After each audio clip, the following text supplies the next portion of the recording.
Lagi nonton apa tadi? Lagi nonton Habib naik taksi, katanya mau ke seorang ulama. Pas di perjalanan si tukang taksi bilang, "Enta Yamani?" Ya Habib bilang, "La, ana Indonesia," gitu. Dalam taksi itu udah di tengah jalan, supir taksinya ngajak ngobrol saya. Lalu dia bilang, "Anta Yamani?" Saya jawab, "Ana Indonesia." Taksi ya. Si tukang taksi itu ceritalah, kamu harus bangga dengan Yamanmu, karena Rasulullah aja atau Nabi Muhammad aja orang Yaman. Kemudian setelah itu dia bilang, kalau kamu atau orang Yaman, kamu harus bangga dengan Yamanmu. Dia bilang begitu. Kenapa? Karena Rasulullah SAW itu adalah orang Yaman.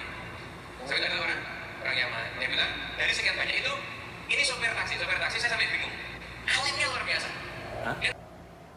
Nabi Muhammad orang Yaman, beda loh.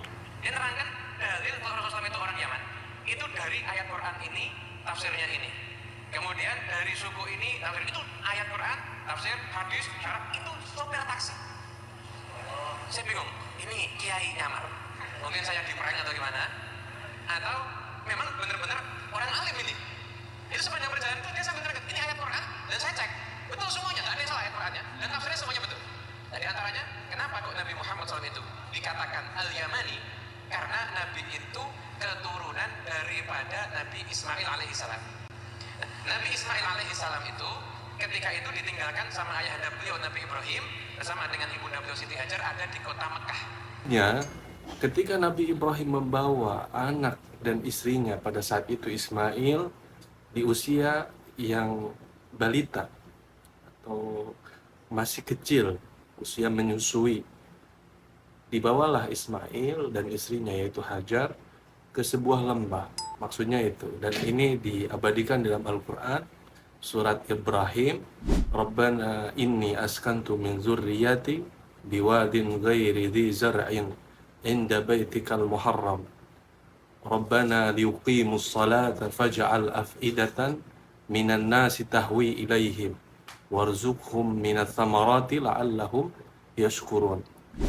Saat itu Mekah sepi. Kemudian akhirnya singkat cerita terjadilah maksudnya proses bagaimana munculnya air Zam-Zam. Nah setelah itu karena ada air, makanya kemudian burung-burung kan berdatangan. Dan suku-suku kan akhirnya cari tempat di mana ada sumber air. Karena sumber airnya itu punyanya Siti Hajar dan Nabi Ismail, akhirnya mereka semuanya mau tidak mau seakan-akan kalau ngambil di situ ya mau nggak mau ngasih hadiah pada Siti Hajar dan Nabi Ismail alaihissalam. Dan di antara suku yang datang itu ada suku Jurhum. Dan suku Jurhum itu berasal dari Yaman. Kalau dibahas masalah ini panjang banget. Banyak kitab-kitab tarikh yang menjelaskan perjalanan Ibrahim membawa anak dan istrinya ke kota Mekah atau ke sebuah lembah. Ismail alaihissalam menikah diantaranya dengan salah satu suku tersebut.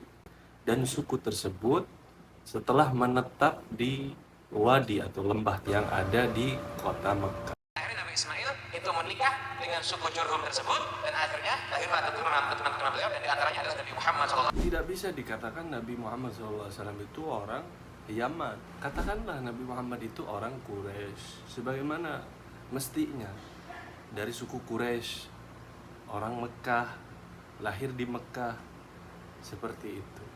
Tapi kalau dikatakan Nabi itu orang Yaman, terlalu jauh.